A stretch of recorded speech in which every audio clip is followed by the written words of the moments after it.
사실 그 한 500페이지 정도 되는 분량인데 이 요약하고 정리한다는 것이 보통 일이 아니죠. 왜냐하면 제가 한 번 읽었고 요약하기 위해서 한 번 이제 다시 읽었고 그다음에 요약하는 과정에서 또 이제 보면서 또 정리하고 정리된 것들을 또 풀어 쓰느라고 또 정리하고 뭐 이러다 보니까 그냥 책을 한 서너 번 정도 읽을 수밖에 없는 그런 상황이었고요. 물론 저에게는 뭐 유익한 시간이었지만 좀 고된 시간이었고 그러나 뭐 다른 분들 책을 안 읽으신 분들이나 또는 읽으셨더라도 전체 개요를 좀 이렇게 방대한 내용이기 때문에 정리가 좀 필요하신 분들에게는 뭐 유익한 시간이 되고 또 저희가 나중에 이 평신도 교회의 어떤 이렇게 지적 자산 그리고 또 다른 분들에게 이것을 공유하기 위해서 이것이 필요한 과정이라고 생각하고 이렇게 한번 좀 이 과정을 좀 거쳐봤습니다. 제가 좀 정리하기가 좀 쉽지가 않았는데요. 왜냐하면 시간대 순서로 그분의 삶의 시간대 순서로 500조까지 갔기 때문에 이걸 너무 좀 줄이면 또 읽지 못하신 분들은 또 너무 드라이할 것이고 또 지나치게 또 자세하게 좀 설명하면 또 그건 그거대로 좀 방대할 것이고 그 중간을 맞추기가 굉장히 어려웠습니다. 그래서 제가 결국은 한 21장 정도의 내용들을 정리를 좀 하면서 결국은 빠른 속도로 이야기를 하고 그다음에 몇 개 어느 부분은 좀 건너뛰기도 하는 방식으로 좀 진행할까 좀 생각을 합니다. 그래서 사실은 500쪽의 내용들을 그렇게 한 50분 정도에 걸쳐서 정리하는 거니까요. 뭐 사실은 그건 뭐 사실 그 정도 시간은 좀 이렇게 감당을 해야겠죠. 그래서 그렇게 이해하시고 그다음에 우리 같이 좀 이렇게 논의, 소감 같이 나누는 시간을 갖도록 하겠습니다. 네, 책을 정리하면서 제가 저에게 있어서 웃지마라 간조는 1989년에 교사로 발령을 받기 시작한 그 해에 그분의 제자 김교신 선생님을 알고부터입니다. 그의 책 구한록이 주는 매력에 빠졌고 후세에 남길 큰 유물이라는 작은 책을 읽고 우찌무라 간조의 삶에 큰 도전을 받았습니다. 제 아내를 만나서 호감을 느낀 여러 계기 중에 하나도 제 아내가 우찌무라 간조의 책 사랑의 샘가에서라는 책을 읽었다고 했었습니다.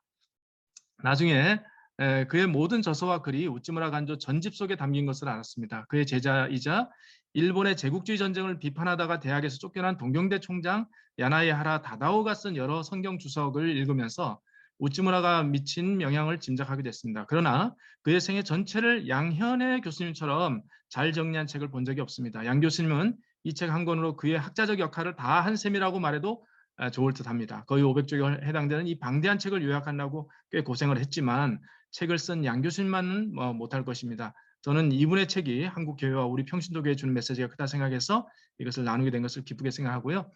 그분의 생애를 한번 좀 정리를 해보도록 하겠습니다. 우찌무라가 태어난 시대는 일본에서 9세기의 붕괴와 새로운 출구가 열리던 때였는데요. 이 시기에 사무라이 아들로 우찌무라는 도쿄에서 태어났습니다. 유교적이고 구체제 지향적인 아버지가 결국 정치적인 힘을 잃게 되면서 자기의 실패를 반복하지 않도록 장남 우찌무라를 영어 등 서양 지식을 배우는 길로 보냈습니다. 도쿄 영어 학교에서 어학 공부를 하고 졸업한 후에는 가난 등의 문제로 도쿄 대학에 들어가는 것 대신에 장학금과 월급을 주는 삿포로 농학교 농과대학입니다. 이기생으로 입학하게 되는데요.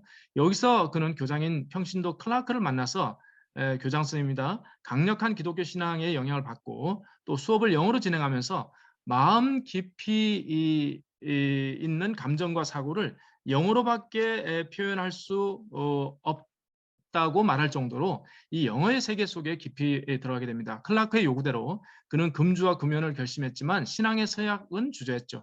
그러나 모든 친구들이 신앙 서약을 하면서 궁지에 몰리니까 결국 신앙을 갖기로 결심하고 그 결정으로 인해서 그를 헷갈리게 만들었던 일본의 다신론의 문제, 즉 신들의 요구가 서로 다를 때 정신적 혼란의 문제를 해결하게 됩니다.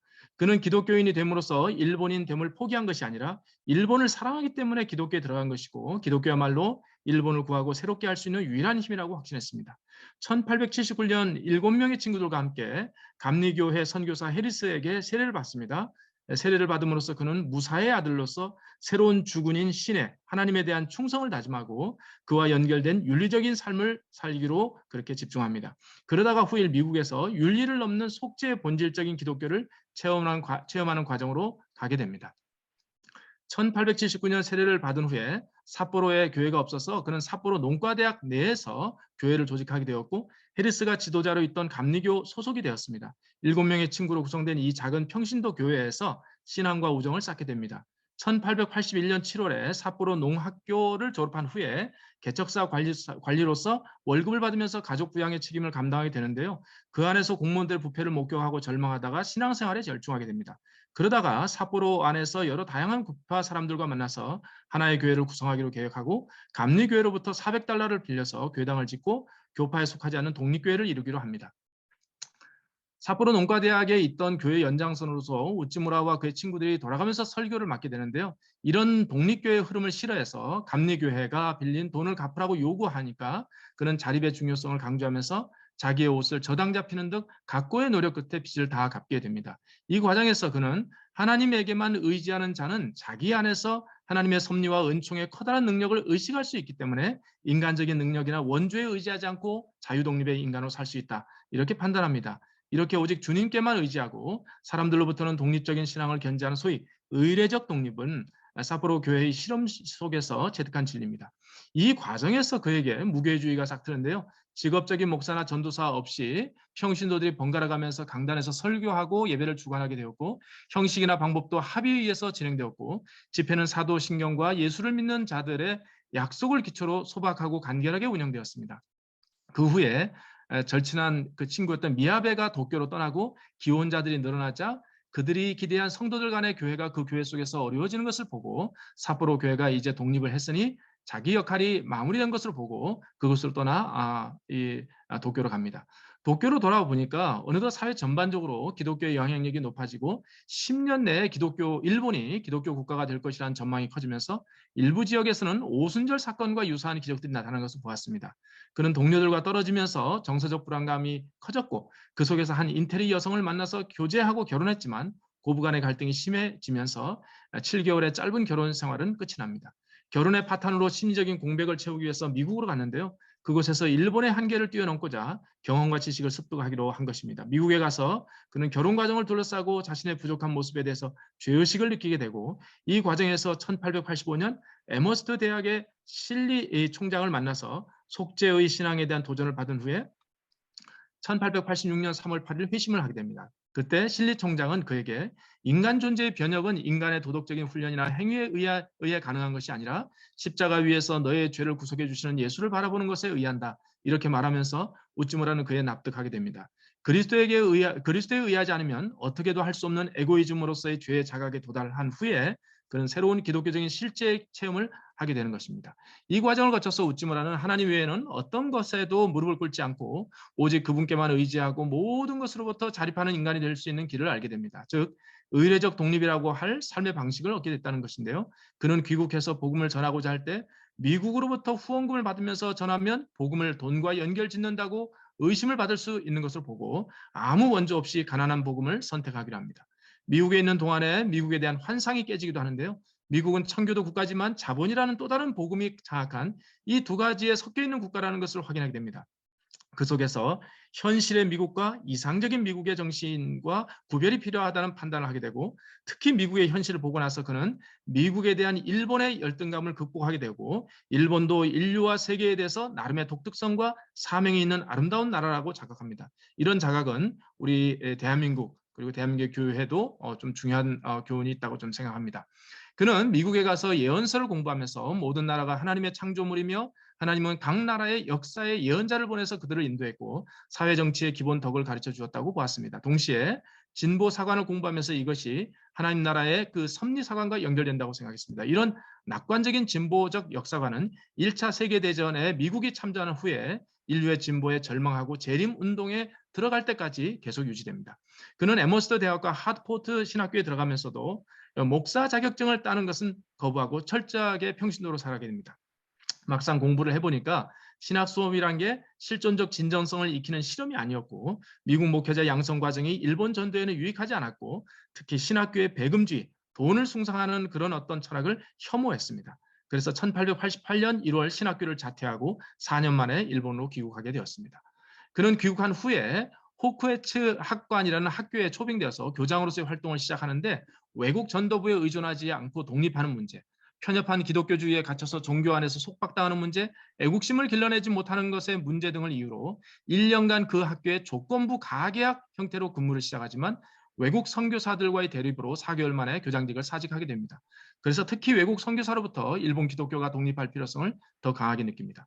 그 후에 자신이 다녔던 도쿄 영어학교의 후신인 제1고등중학교의 교사로 활동을 시작하게 되는데요. 그런데 이 시절 종교의 자유를 제한하는 제국 헌법이 선포되고 관련된 교육 치거가 제정되면서 천황의 서명을 향해서 절을 하는 일종의 봉배식이라고 일종의 신사참배 비슷한 행사가 진행되는데 그는 양심에 걸려서 도무지 절할 수 없어서 이것에 반대를 했고요. 그래서 역사는 이것을 보고 일본이 권력을 우상시 여기는 상황에 대해 기독교가 이것을 비판하는 예언자 정신을 발휘해서 일본 정신사에 연결되는 순간으로 평가하기도 합니다. 어쨌든 그로 인해서 결국 일자리를 잃게 되고 사회적 지탄을 받게 되면서 그 여파로 두 번째 아내와도 사별하게 됩니다. 이 시기에 그 후에 세 번째 결혼을 하게 됩니다. 결국 전도자의 길만 남았다고 그는 판단합니다만 그는 여러 학교의 교사로서 근무하던 시간을 정리하고 교토로 가서 이제 저술가로서 자립을 결심합니다. 이때 세 번째 결혼을 하면서 결혼 생활의 기쁨을 누리게 되는데요. 1893년 기독교 신도의 위안, 8월 구한록, 1894년 7월 후세에 남길 가장 큰 유물, 1895년 5월 나는 이렇게 기독교 신자가 되었다. 이런 수많은 책을 1년 사이에 만들게 됩니다. 볼드체로 제가 강조한 것은 이 책은 꼭 읽어보십사 하는 것입니다. 저는 여기에 언급된 세 개의 책은 꼭 읽어보셨으면 좋겠습니다. 각 책의 자세한 내용은 맨 뒤에 미주를 제가 넣어서 참고하시기 바랍니다. 이 무렵 나라 안팎으로는 청일전쟁이 터졌고 이때 그는 청일전쟁을 두둔합니다. 즉 이 전쟁은 문명 개화와 진보를 도모하는 일본과 그 진보를 방해하는 이 중국과의 싸움으로 규정하면서 이것을 의로운 전쟁으로 규정하고 옹호합니다. 그는 특히 청일전쟁을 통해서 중국을 각성시켜서 일본과 함께 동양의 개혁을 감당하게 하는 것을 목적으로 삼아야 한다고 피력했어요. 그런데 승리 후에 일본이 행동한 것을 보고 전쟁 목적이 자국의 이익을 위한 것임을 확인하게 됩니다. 특히 청일전쟁으로 조선의 독립을 기대했지만 무시되는 것을 보고 자신이 순진하게 제국의 전쟁의 명분을 믿고 의존론을 선전하는 것에 깊이 자책합니다. 특히 국민의 벗이라는 잡지에 기고한 시세의 관찰이라는 글에서 그는 일본은 위대하고 싶어 하지만 위대함에 필요한 윤리적 기준이 없다. 사상의 편협함과 욕망의 용렬함과 이상의 저급함과 목적의 남루함이 문제다. 이렇게 지적하게 됩니다. 이 과정에서 그는 성서와 토마스 칼라일 등의 영향을 받아서 에레미야 선지자와 같은 마음으로 사회를 비판하게 됩니다. 이때로부터 우찌무라는 예언자적 입장을 취하기 시작합니다. 그 후에 그는 요로조 잡지사의 기자로 활동하면서 펜을 통해서 전도 활동을 시도하는데요. 영문난 주필 역할을 감당하면서 서양인이 일본에 손님으로 와서 주인에게 존경을 표하지 않음을 비판하고 서양인들에게는 일본인의 견해를 이해시키려고 노력했고 일본 사회의 비도덕성을 비판합니다. 불의와 부정, 상류 사회와 귀족들 및 고관들과 부자들과 군인들의 사리 사욕을 비판하면서 사회적 약자 입장에 서서 사회를 바라보게 됩니다. 그러나 별 성과가 없는 것을 보고 3년 만에 회사를 떠나게 됩니다. 이후에 도쿠리츠 자시라는 20쪽짜리의 잡지를 발행하게 되는데요. 이 잡지를 통해서 일본 사회에 대해서 바라는 바에 대해서 미래지향적인 개혁안을 제시하기도 합니다. 이와 동시에 도쿄 여자 독립학교의 관리직의 일부 역할도 병행하는데요. 그는 김교신과 마찬가지로 학교 일과 잡지 간행 일을 하면서 잡지 편집의 기술을 익히면서 교정과 출판, 원고 마감 등의 일정을 함께 감당했습니다. 그의 다음 같은 말은 특히 인상적입니다. 문학은 글 쓴다는 것이죠. 글 쓴다는 것은 우리가 이 세계에서 전쟁할 때의 도구이다. 오늘 전쟁할 수 없으므로 미래에 있어서 전쟁하는 것은 글쓰기다. 그러므로 문학자가 책 앞에 섰을 때는 곧 루터가 보름스 회의에 섰을 때, 바울이 아그리파 왕 앞에 섰을 때, 크로멜이 검을 빼어들고 덴바의 싸움터에 임할 때와 같은 것이다. 이 사회를 개혁합시다. 이렇게 말했는데요. 그 후 글로써 세상을 바꾸고자 하는 이런 삶의 방식을 30년간 유지하게 됩니다만 그는 이 잡지를 통해서 그 시대의 우울증에 빠졌던 청년들의 불만이나 사적인 분노를 공적 분노로 바꿔놓았고 후일에 사회주의 운동가들을 무수히 배출하게 됩니다. 이들 중에 상당수는 우찌무라가 걸어간 고난의 길을 사모하다가 세상적으로 몰락해가는 사람들이 많아지면서 소위 우찌무라식 몰락 현상들이 나타나게 됩니다. 그러나 그에 져서 후세에 남길 가장 큰 유물에서 말하듯이 그 사람들 각각 고상한 생애를 살다가 갔습니다. 그러나 이 잡지사도 사원들과 우찌무라의 갈등으로 1900년에 7월 5일 75호로 폐간하게 되고 우찌무라는 3개월 후인 10월 3일 성서의 연구라는 잡지를 창간하게 됩니다. 일본 대중들을 상대로 성서를 가르치는 잡지를 간행하면서 동시에 요로주오 잡지사의 개건 주필로 복귀해서 사회개혁 의제를 다루게 됩니다. 특히 사회구조를 위한 운동단체를 조직하면서 사회구제에 있어서 자기 수양은 필수적이라고 강조합니다. 즉 사회개혁 가운데 진정한 개혁은 기독교적인 가르침에 의해서 개혁된 개인의 실천으로부터 나타나는 것이 진짜라고 역설합니다. 이 시기에 세계 각국의 정치 상황을 보면서 그는 드디어 전쟁 자체를 반대하고 평화를 옹호하는 소위 비전론의 입장을 갖게 됩니다. 1903년 만주와 조선 지배를 둘러싸고 일본과 러시아의 갈등이 격화되는 것을 보고 전쟁 폐지론을 역설하게 되는데요. 이런 변화는 퀘이커 교도인 친구 모리스의 영향도 있었고 성서의 사상과 자기 삶의 경험, 청일전쟁 이후의 과거 10년간의 세계 역사에서 배운 교훈이 토대가 되었습니다. 그는 전쟁은 모든 죄악 중에서 가장 큰 죄악이고 나쁜 것이기 때문에 기독교인들은 전쟁에 반대하는 것 외에 다른 길이 없다고 확신하게 됩니다. 그는 성서 중에서 예언자 연구를 중시했습니다. 성서를 인간 내면의 문제로만 한정시킨다면 기독교는 현실 역사 속에서 책임 있는 응답을 할 수 없게 되며 현실 도피적인 신앙을 갖게 된다고 보면서 복음과 예언은 상호 공속적이다. 서로에게 속한다. 서로 관계가 있다. 즉 개인의 구원과 사회개혁에 대한 선포는 서로 연결되는 것이라고 본 것입니다. 즉 인간을 해방하여 참 주체로 세우는 것이 복음이라면 예언은 피조물에 불과하면서 자신을 창조주인 것처럼 생각해서 인간을 억압하려는 모든 의식이나 제도에 비판하고 항거하면서 하나님 나라의 공의로운 공동체를 대망하는 것이고 따라서 복음과 예언은 서로 부딪히지 않는 관계라 본 것입니다. 그는 전쟁을 결코 만족할 줄 모르는 야수로 보면서 900만 명 이상의 희생자를 낸 1차 세계대전도 따지고 보면 그 본질이 열강의 식민지 쟁탈전에 불과한 것으로 평가했습니다. 특히 세계대전이 기독교 국가들 간에 나타난 전쟁이고 교회에 의해서 승인된 전쟁인 것과 무엇봐도 미국이 전쟁에 참전하는 모습을 보면서 극도로 실망하게 됩니다. 그러나 그에게도 모순이 나타났습니다. 러시아 여순항에서 러시아와 일본 간의 전쟁에서 일본 해군이 대승하게 되었다는 보도를 접한 후에 그는 자기도 모르게 큰 소리로 제국 만세를 삼창했습니다. 또한 비전론을 주장하면서도 청년들이 그의 사상에 감동해서 사형을 각오하면서 징집령을 거부하려 하자 병역을 거부하면 비겁자라고 볼 것이고 우리가 우리 목숨에 집착하는 행동으로 오해할 것이고 또 우리가 전쟁에 참여하지 않으면 다른 사람들이 대신 죽을 것이니까 차라리 전쟁에 참여해서 비전론자들이 비참하게 죽어야 이 제도가 폐지될 수 있다. 이렇게 자기 모순적인 발언을 하기도 합니다. 여하튼 요로주오 잡지사는 정부의 압력을 받아서 비전론의 회사 방향이 꺾이게 되고 그와 회사 간의 입장 차이가 발생하면서 다시 퇴사하게 됩니다. 그는 사회개혁 중에서 가장 치열한 방식은 기독교인이 복음의 궁극적 목표 이전의 것, 또 도락으로서의 사회개혁이라고 말했습니다. 이 도락이라는 것은 기쁨으로써 하는 사회개혁이라는 것입니다. 그 근거란 기독교인이 주도하는 사회개혁은 성공을 궁극적 목적으로 하지 않기 때문에 성공 여부에 집착하지 않고 그 결과물을 독점하지 않으려는 깨어있는 정신과 자유로움, 진정성이 있고 그것이 지속될 수 있다고 본 것입니다.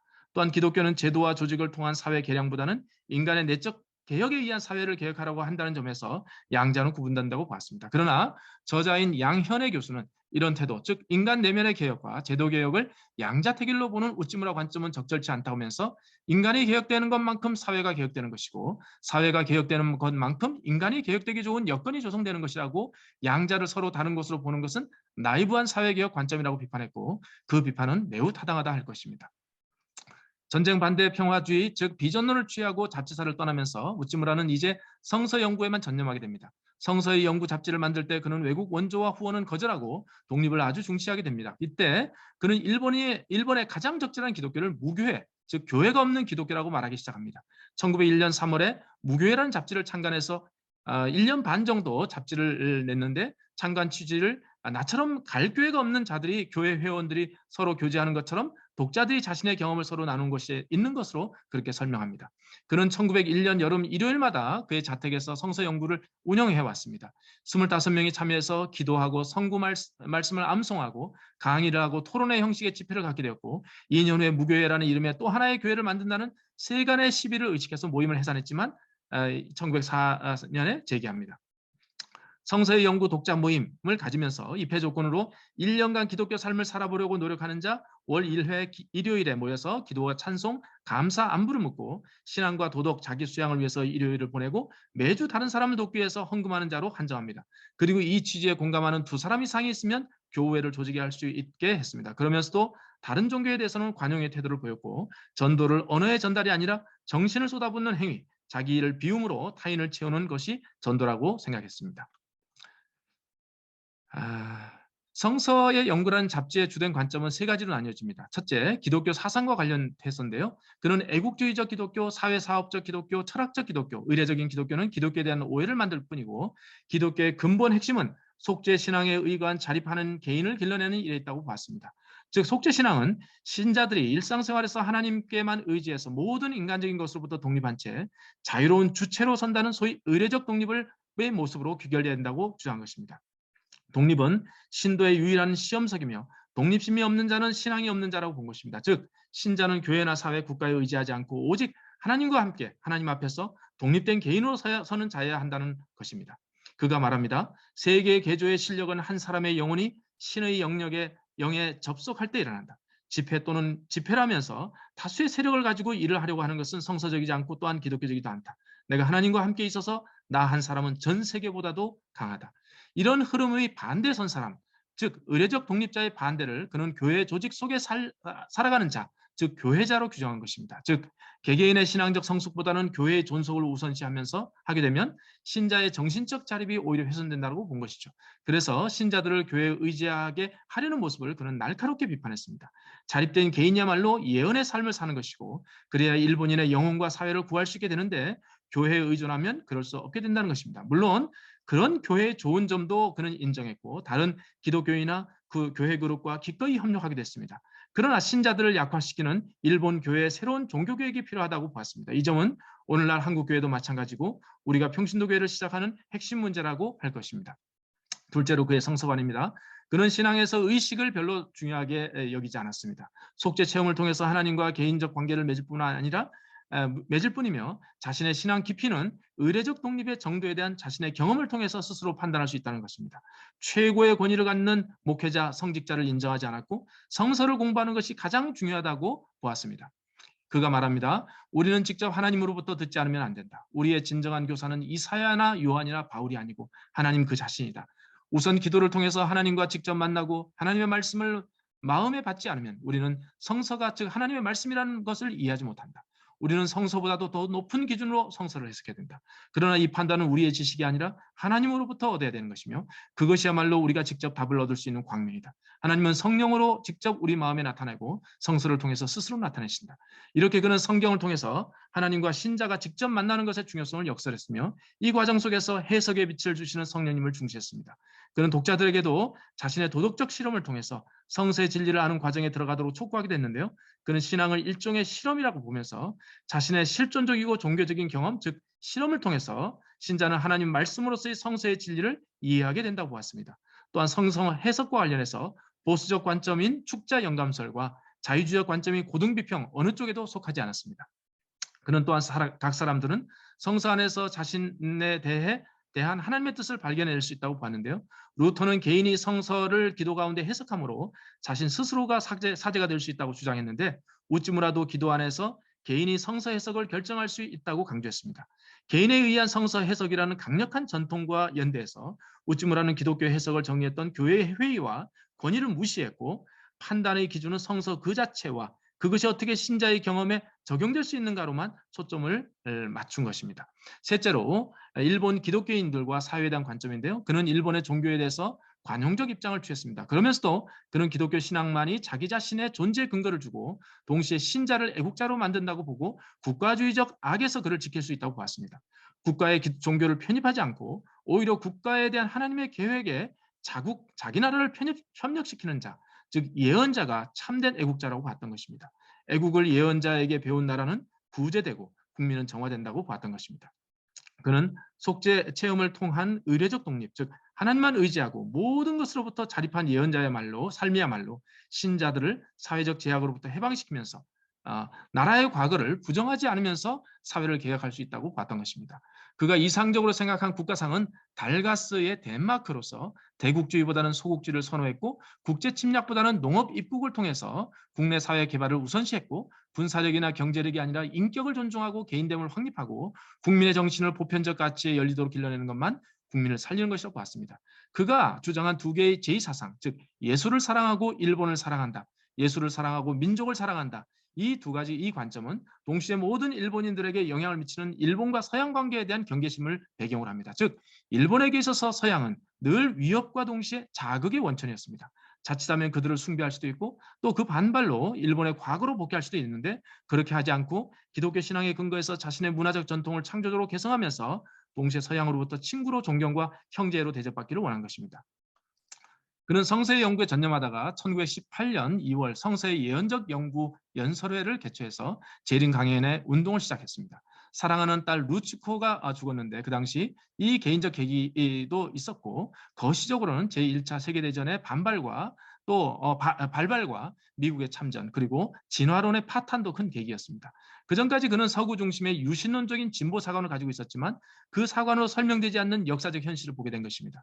진보와 진화라는 것이 자연과 역사의 법칙이라면 반드시 세계의 평화도 도래할 것이라고 본 것입니다. 그러나 인류는 진보는커녕 야만적인 퇴화를 겪고 있었고 러일 전쟁 이후에 비전론을 주장하면서 평화를 고대해왔지만 그 기대가 낙담으로 바뀌었던 것입니다. 무엇보다도 성경을 어떻게 읽고 해석해야 되는지 난감했고 그래서 성서의 연구 그 잡지를 폐간하는 것까지 고민했었습니다. 이때 그의 미국의 친구 벨이 보내온 그리스도의 재림이라는 그 어떤 글을 보면서 그는 재림을 실제 사실로 믿고 그분의 재림을 통해서 세계의 완성과 만국 평화의 실현 약속을 보았습니다. 그로 인해서 그는 개인적 죽음의 문제도 해결했습니다.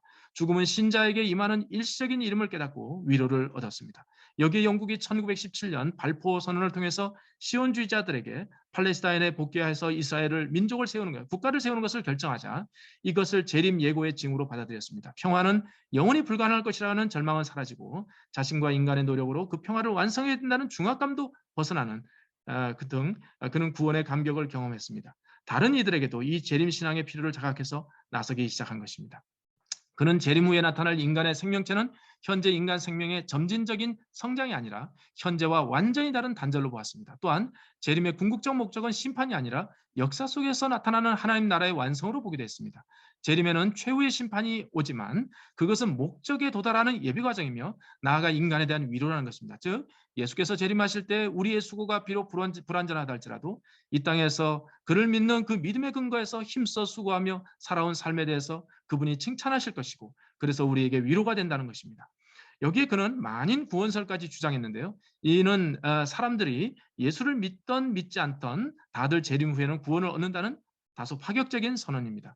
이것은 죄인 중에 괴수인 자기를 하나님이 구원해 주신 것의 경험을 토대로 나도 구원하셨는데 구원하지 못할 사람이 어디 있는가 구원하지 못할 사람이 어디 있는가 하는 자기 인식에서 출발합니다.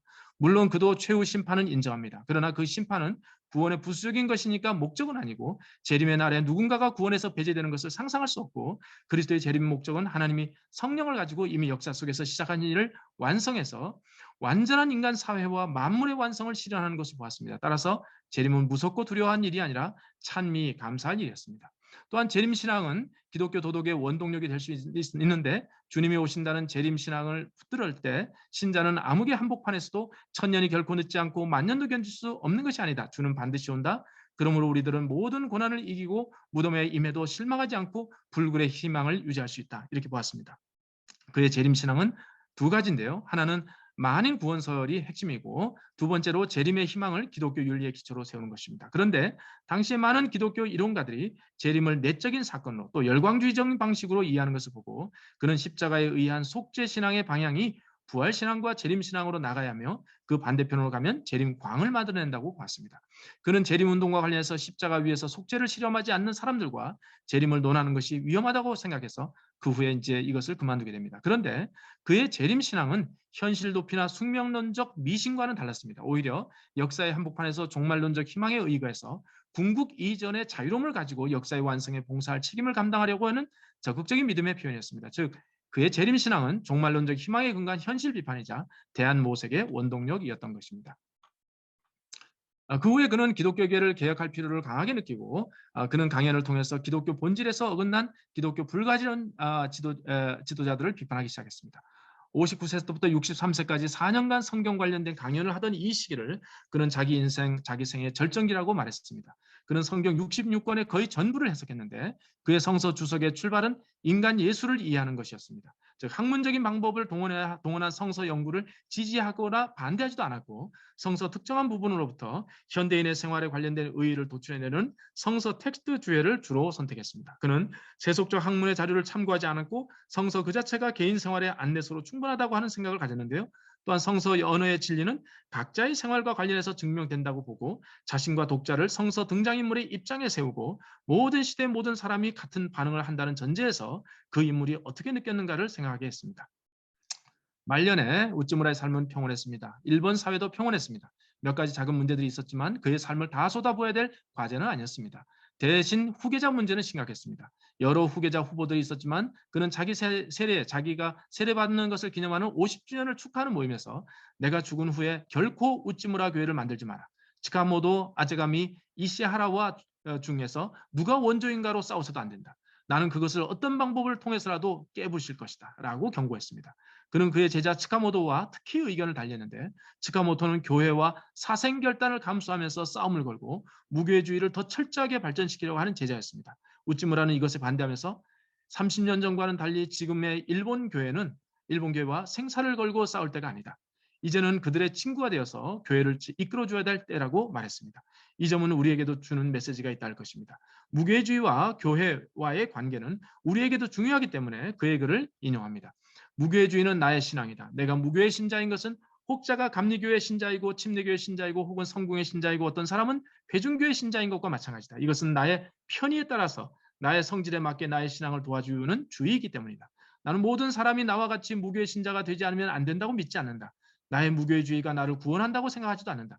교회 문제는 기독교의 근본 문제가 아니다. 나는 사람들에게 내가 무교회 신자임을 허락해 주기를 원하는 것처럼 다른 사람이 원하는 교회 다니는 것을 허락한다. 나는 다른 사람이 내가 무교회 신자라는 것을 공격하기 전에는 다른 사람에 대해서도 공격하지 않는다. 뿐만 아니라 나는 교회를 돕는 것을 주저하지 않는다. 교회는 어떤 교회라도 장점과 아름다운 점을 가지고 있음을 알고 있다. 따라서 그 장점에 따라서 교회를 돕고자 한다. 그리고 실제로 도운 적도 있다. 내가 가장 견딜 수 없는 것은 나에게 교회를 돕게 하려고 하는 감독과 선교사, 목사, 전도사 등이 극히 소수를 제외하면 나를 돕고자 하지 않을 뿐만 아니라 그들 다수가 늘 의심의 눈으로 나와 나의 일을 보는 것이다. 이렇게 말했습니다. 결국 그는 강경한 무교회주의를 주장한 제자 치카모토를 독립하게 시킵니다. 지금까지는 사제관계였지만 이제 대등한 관계로 진전한 것이며 우정은 여전히 있으나 각각 독립했다고 말하고 결국 그 자신이 만든 무교회주의와 결별을 선택하게 됩니다. 그리고 70세가 된 1916년 3월 28일 사망했습니다. 그가 죽으면서 남긴 유언은 다음과 같습니다. 내가 무교회주의를 주장했던 30년 전은 목사와 선교사들이 지금보다 훨씬 강했던 시기였다. 당시 무교회주의를 주장하여 교회를 비판하는 것은 조롱받고 배척당하고 신자들 전체로부터 소외당하는 일이었다. 그러나 무교회주의는 나의 신앙의 귀결이었으나 본질은 아니었다. 나는 십자가 제1주의로서 무교회주의는 제2, 제3주의였다. 나는 거만하고 무례한 미국 선교사들을 미워했으나 지금까지 한 번도 교회 그 자체를 미워한 적은 없다. 교회는 부패해도 성령은 아직 거기서 완전히 떠나지 않으셨다. 내가 이런 말을 하는 것은 교회와 화해를 추구하기 위함이 아니라 내가 소위 말하는 무교회주의의 신자가 아니라는 입장을 분명히 하기 위함이다. 나에게 오늘날의 약한 교회를 공격할 만한 용기가 나에게는 없다. 나는 남은 여생에 더 한층 드높게 십자가의 복음을 전하고자 한다. 이 말을 전하고 그는 후계자를 지정하지 않고 세상을 떠났습니다. 그룹에 남은 사람들은 그들 자신의 집회를 새롭게 시작하든지 다른 집회를 찾아가게 됩니다. 그의 최종 유언을 통해서 그는 자신이 커다란 대가를 지불하고 획득한 진리를 각자가 자력으로 발견하지 않으면 안 된다는 것을 확인해 준 셈입니다. 우찌무라 타계 1년 후에 일본은 만주 사변을 일으켰습니다. 일본의 파시즘이 시작된 것인데요. 그의 무교의 2세들은 이 상황에서 비전론을 개성하는 문제로 고민했습니다. 우찌무라의 비전론은 일종의 예언적 한거였는데 제자들은 이 부분을 인정하기는 했지만 그렇다 해도 기독교 이해에서 복음과 예언의 관계를 어떻게 설정할 것인가의 문제로 대립했습니다. 즉 만주 사변에서 중일 전쟁으로 치닫는 전쟁 상황에서 복음만 주장하고 예언을 없애므로 일본의 침략 전쟁을 방관할 것인가 아니면 복음과 예언을 병행시키므로 비전론의 근거에서 침략 전쟁에 저항할 것인가 하는 문제였던 것입니다. 전자의 입장은 즉 복음 우선주의는 우찌무라로부터 독립한 치카모토가 선택한 것이었는데 그는 성리전을 없애면서 제도교회를 배제하고 무교회주의의 요구를 구원론의 원리까지 철저하게 적용했습니다. 교회는 악마와 관계가 있고 그리스도와는 무관한 조직이라는 것입니다. 그리고 한 사람이 한 교회가 되는 이 1인 1교회주의를 선언했습니다. 그의 집회장에는 엄청나게 많은 사람들이 몰려들었습니다. 그러나 그는 비전론보다는 하나님의 명령을 따르는 것이 더 필요하다고 말했고 예언과 복음을 분리하면서 복음만의 입장에 서서 예언의 위치를 없앴습니다. 우리는 누구든지 예언자가 돼서는 안 된다. 복음 신자 된다 이렇게 말했습니다.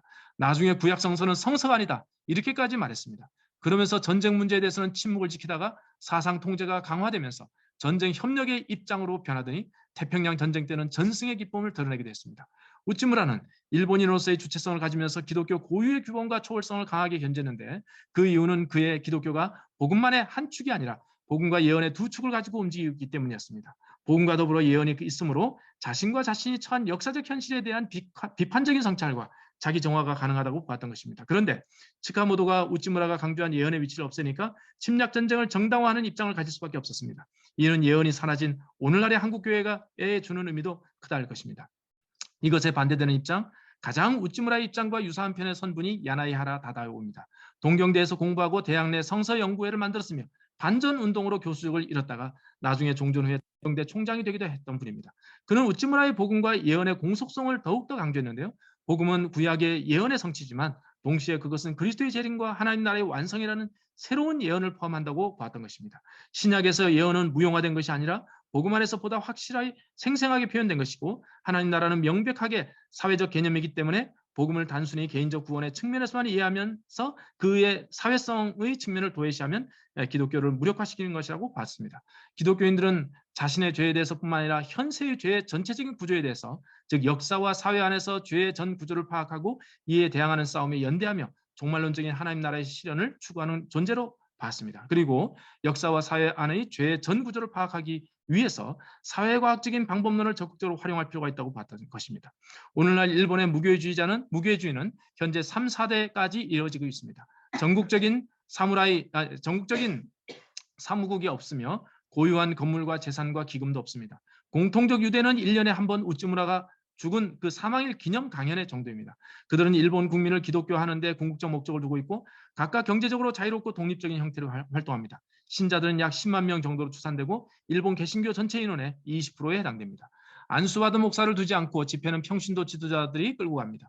지도자들은 일반 직업을 갖고 살며 매주일이나 자유시간에 복음을 전하기 위해서 시간을 사용하고 전문 선교자는 거의 없습니다. 일요일마다 성서 강해와 월간 전도지로 집회를 지도합니다.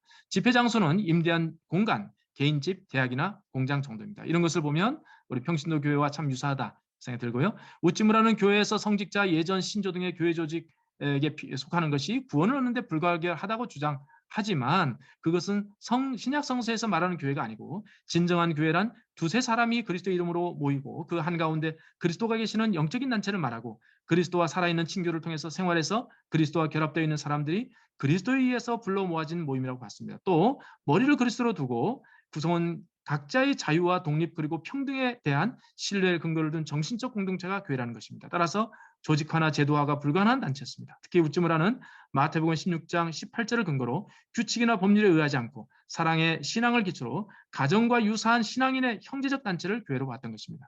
그에 따르면 신앙에서 가장 중요한 것은 하나님과 살아있는 교제인데 이것을 위해서 그리스도와 개인적 관계, 나와 너와의 관계가 성립돼야 되며 나라는 신앙자의 존재는 너라는 하나님의 존재 속에 완전히 포함되어야 되고 신앙은 정신과 인격을 지배하는 활동 원리이기 때문에 일상생활에서 살아있는 신앙에 의해서 증명되는 그리스도와의 연합이 중요했습니다. 그런데 우찌무라에게서 교회의 오류는 그리스도와 생활 속에서 결합이라는 본질적인 것을 버리고 그것을 하나의 기관과 그것에 부수하는 조직, 교의 그리고 예배의 형식으로 대체한 것이었습니다. 무교회주의는 교회의 제도주의와 성례전주의를 거부합니다. 기독교인은 중재자 없이 그리스도와 직접적인 살아있는 관계를 갖는 사람들이기 때문에 평신도와 성직자를 구별하는 교회의 계급주의에 반대합니다. 그리고 신앙을 하나님의 생명에 참여케 하지 않는 고정된 제도나 형식에 가두려고 하며 일정한 교파적인 신조와 관행의 구원을 독점한다고 주장하는 교파주의나 종교적 배타주의, 불관용주의도 거부합니다. 세례와 성만찬 등의 성례전에 대해서도 입장이 있습니다. 세례는 사람의 죄를 정화시키는 마술적 힘이 있는 게 아니고 그리스도 안에서 완전히 죽고 다시 태어나는 것을 의미하는 완전한 그리스도인으로서의 생활의 상징과 선언으로 보았던 것입니다. 그는 세례를 신앙의 중요한 상징으로 인정하고 원하는 사람들에게는 세례를 시행하기도 했습니다.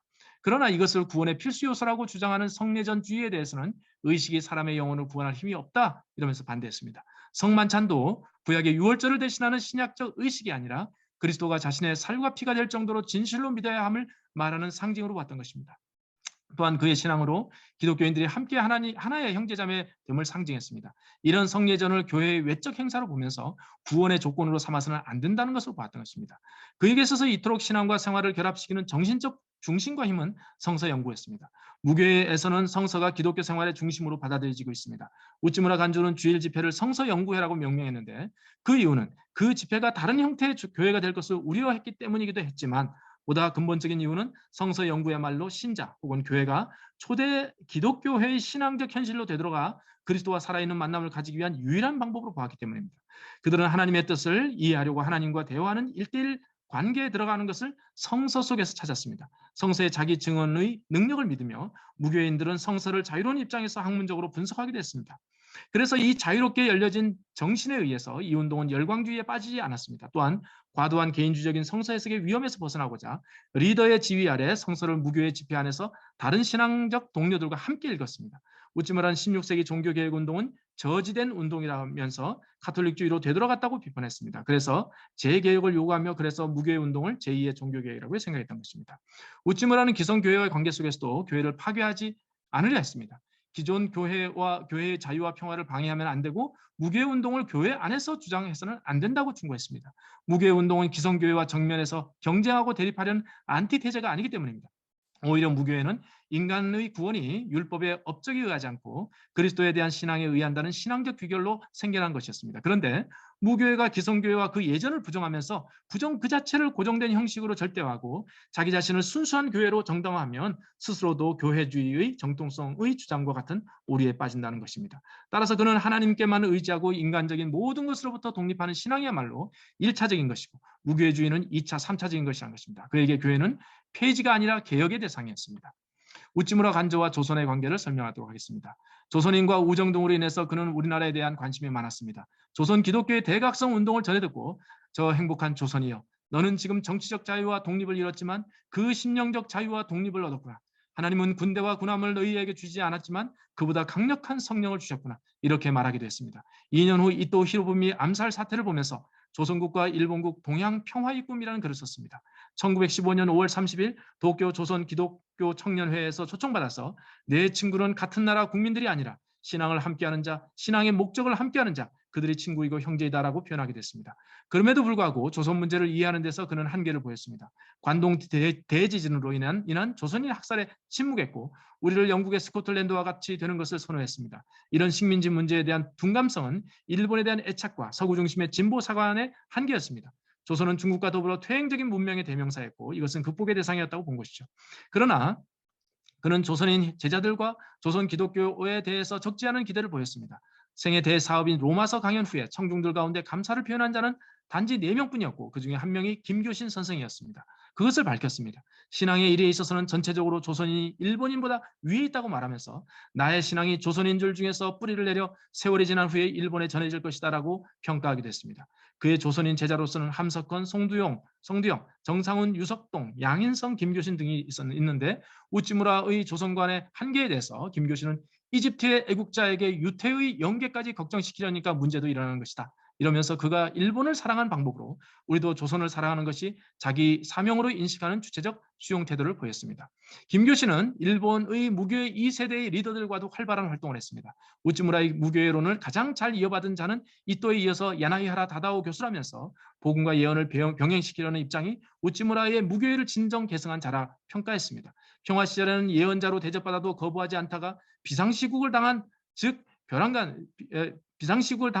때부터 벼랑간 예언자가 아니고 복음자라는지 신앙만으로 구원을 받는다든지 사명이 다르다느니 변명하는 것은 옳지 않다고 반대편을 비판했습니다. 또한 만주와 이디오피아나 어떻게 되더라도 도쿄의 한가운데서 무엇이 일어날지라도 소수의 무교회 팬들에 대해서 무교회를 연창하고 약한 교회를 상대로 하여 싸우는 것이 무교회라면 무교회에 간판을 내려주는 것이 좋지 않겠는가 이렇게 비판했습니다.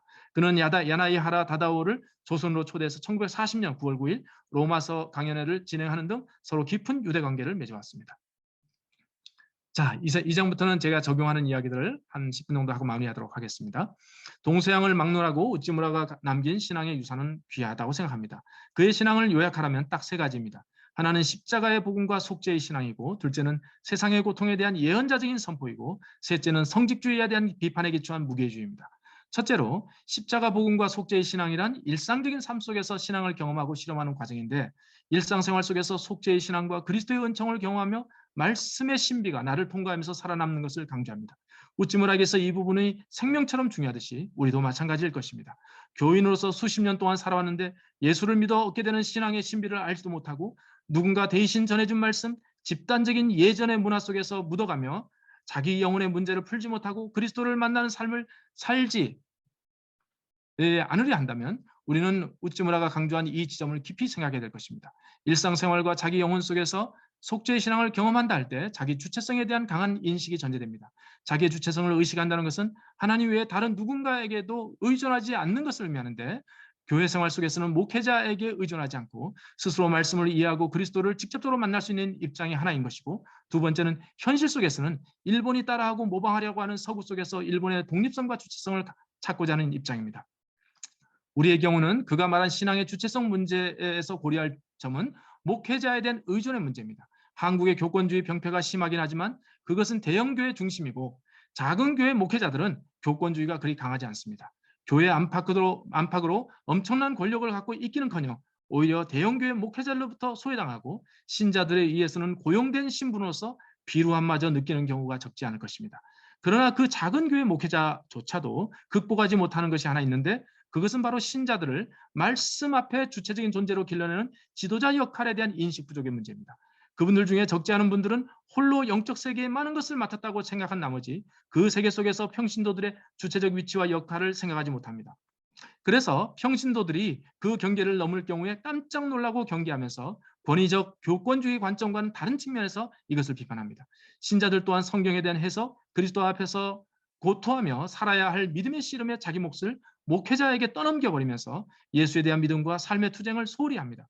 목회자도 문제지만 사실 신자들 또한 큰 문제입니다. 이 문제 앞에 우리가 서 있다 할 것입니다. 둘째로 세상의 고통에 대한 예언자적 선포와 관련했습니다. 예수를 믿어 심령이 바뀌고 죄와 세상에서 자유로운 자로 다시 태어나게 하는 것을 복음이라고 한다면 그 개인을 자유인이자 주체로 세우지 않고 오히려 억압하는 교회와 사회와 이 모든 구조와 문화를 비판하는 행위를 예언이라고 할 수 있습니다. 우찌무라는 이 둘을 서로 깊은 관계가 있다고 보았는데요. 그가 말하는 복음과 예언의 관계는 매우 인상적입니다. 일부만이 아니라 한국의 교회도 오랫동안 예언이 빠진 복음만 붙들었습니다. 또 일부는 진보주의적인 그 교회인데 그 반대의 극단으로 가서 복음이 빠진 예언만 추구하는 경우도 있습니다. 복음이 빠진 예언이라는 것이 무엇입니까? 기독교를 옷 입은 사회개혁의 다름 아닙니다. 예언은 복음의 터전 위에 있을 때라야 의미가 있습니다. 또한 복음만 옹호하는 측의 문제도 마찬가지입니다. 복음이 예언으로 확장돼서 통합되지 않은 채 복음으로만 머물 경우에 끝내 현실과 타협하다가 나중에는 현실을 옹호하는 기득권의 종교가 되는 것을 오늘날 우리는 한국 대형교회에서 흔하게 보고 있습니다. 우리는 복음과 예언의 이 두 가지를 붙들어야 될 것입니다. 다만 우리 자신의 문제는 무엇입니까? 지금 시대는 복음과 예언을 통합하는 것이 위험하지 않습니다. 윤석열과 박근혜를 비판하고 전광훈 씨를 비판하는 것이 진보적 기독교인 됨의 지표입니다. 그들이 우리를 습격해서 타격하지 않습니다. 그러나 정작 복음과 예언을 통합할 때 위험은 어디에 있습니까? 우리의 일상생활입니다. 내가 서 있는 삶의 영역에서 복음을 예언으로 통합하는 것은 위험합니다. 우리의 일터와 시민의 삶 속에서 수많은 박근혜, 수많은 윤석열, 수많은 전광훈과 우리는 직면하게 됩니다. 때로 그들은 친밀한 친구의 얼굴로 나타나고 때로는 우리의 상급자로 또한 내 자신의 모습으로 나타나며 또는 사람이 아니라 직장의 지침이나 규정이나 익숙한 문화로 우리 곁에 존재하게 됩니다. 그때 복음의 정신을 확장하며 우리가 지켜야 될 약자들을 자유인이자 삶의 주체로 지키는 데 있어서 우리가 예언자로 나설 것인가의 문제를 고민할 때가 반드시 생길 것입니다. 정작 중요한 위험은 바로 이 부분에 있습니다.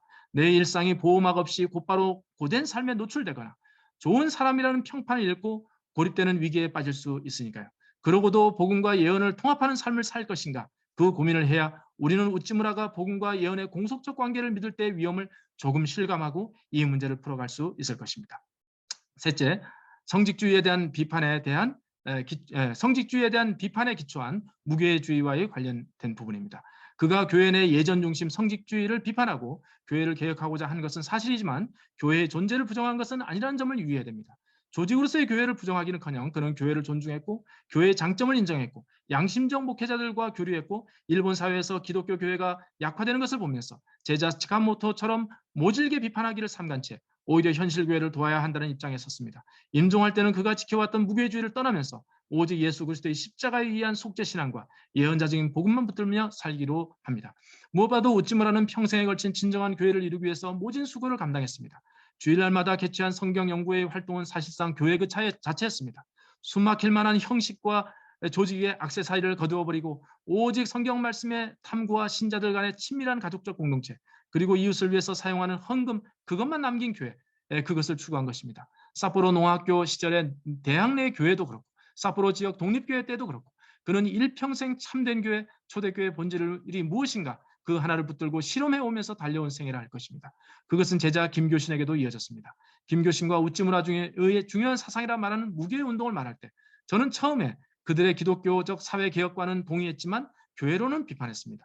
조직으로서의 교회를 부정하지만 당신도 모임을 갖고 있지 않느냐? 그것도 조직 아니냐? 이렇게 비판했습니다. 그들을 더 잘 이해하고 보니까 무교회 운동은 교회를 부정하는 시도가 아니라 참된 교회를 찾기 위한 고티였던 것입니다. 무교회 운동은 우찌무라가 교회를 새롭게 하기 위해서 발견한 그 시대의 전략이었습니다.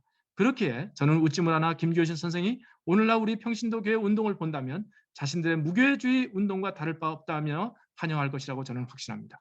우리가 표방하는 평신도 교회 운동도 시대의 상황과 무관한 보편적 활동이 아니며 한국 교회가 현재 안고 있는 병폐를 극복하고 성서가 말하는 온전한 교회로 가기 위한 하나의 치우친 시도일 뿐입니다. 저는 그 치우침을 부정적으로 보지 않습니다. 무릇 균형 잡힌 삶은 무력합니다. 어느 하나에 치우쳐야 힘이 나오는 법입니다. 그러나 우리도 오류에 빠질 수 있습니다. 그렇게 생각해야 우리도 겸손해집니다. 언젠가 평신도 교회라는 표현을 쓸 필요가 없는 날이 올 것입니다.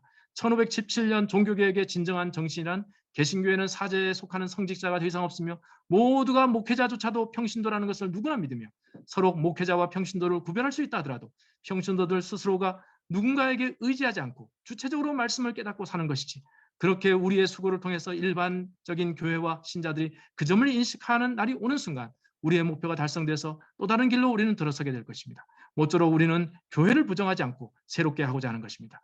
이 일들을 감당함에 있어서 우리를 가르쳐줄 사람이 별로 없습니다. 우리가 기대고 의지할 조직도 없습니다. 참고할 만한 사람과 책이 별로 없어서 두껍고 어려운 책들을 생쌀 씹어 먹듯이 읽어야 합니다. 생쌀입니다. 생쌀 씹어 먹듯이 읽어야 합니다. 또한 허물로 많은 우리들이 우리의 다음 세대, 우리의 자녀들을 믿음으로 끝까지 지켜낼 수 있을까 생각하면 두렵습니다. 교회와 세상 속에서 개혁을 촉구하는 예언자로 살기에는 자신 속에서 예언을 따라 뜯어 고쳐야 될 우리 내면의 삶의 어둠이 많습니다. 내 속의 어둠도 버겁거늘 우리 바깥의 어둠을 어찌할 수 있단 말인가? 과연 자격이 있는 존재인가? 이런 생각도 우리 들게 됩니다. 그러나 우리가 자격이 있어서 이 땅에 태어난 것이 아니며 내 인생의 뜻을 깨닫고 모든 것을 정리한 후에 우리가 이 세상에 나온 것이 아닐 것입니다. 뜻을 묻는 일은 생명과 존재가 나타나고부터 시작되는 것입니다. 평신도 교회 일원인 우리도 자격과 뜻을 잘 모른 채 교회됨이라는 존재의 영역으로 이끌려 나왔습니다. 무릇 모든 존재에는 뜻이 담겨져 있는 법이니 우리도 자격을 생각하는 것 대신에 왜 이 자리에 우리가 호출되었는지 물어야 될 것입니다. 평신도 교회뿐만 아니라 이 공부 모임도 마찬가지일 것입니다. 뜻을 구하면 얻을 것이고 그때 우리의 삶도 달라질 것입니다.